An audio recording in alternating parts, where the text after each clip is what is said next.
भूखा राजा और गरीब किसान की कहानी। एक बार एक राजा भेष बदलकर रात में नगर का भ्रमण कर रहा था।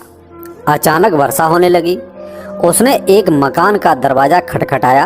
अंदर जाकर राजा ने गृहस्वामी से कहा, मैं कई दिनों से भूखा हूँ। भूख के मारे मेरे प्राण निकल रहे हैं।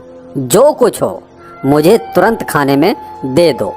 गृहस्वामी स्वयं अपनी पत्नी व बच्चों सहित 3 दिन से भूखा था। घर में अन्न का एक दाना तक न था। वह बड़े धर्म संकट में पड़ गया।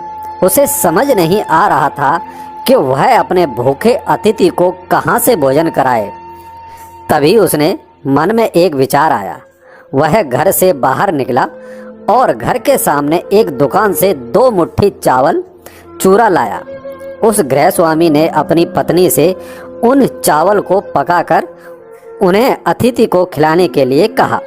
अगले दिन दुकानदार ने राजा से पड़ोसी की शिकायत की और कहा कि उसने दुकान से चावल चुराए हैं। राजा ने तत्काल उस व्यक्ति को बुलवाया और चावलों की चोरी के बारे में पूछा। उस व्यक्ति ने अपना अपराध स्वीकार करते हुए बीती रात की पूरी घटना सुना दी। हाथ जोड़कर कहा, महाराज, मेरा स्वयं का परिवार 3 दिन से भूखा था। मैंने अपने लिए चोरी नहीं की और ना ही कभी करता, चाहे प्राण निकल जाते, परंतु आधी रात में घर पर आए अतिथि को भूखा नहीं देख सकता था। राजा यह सुनकर बहुत दुखी हुआ। उसने बताया कि अतिथि वह स्वयं था। फिर उसने उस दुकानदार को बुलवाया और पूछा कि क्या उसने अपनी दुकान से पड़ोसी को रात में चावल चुराते हुए देखा था।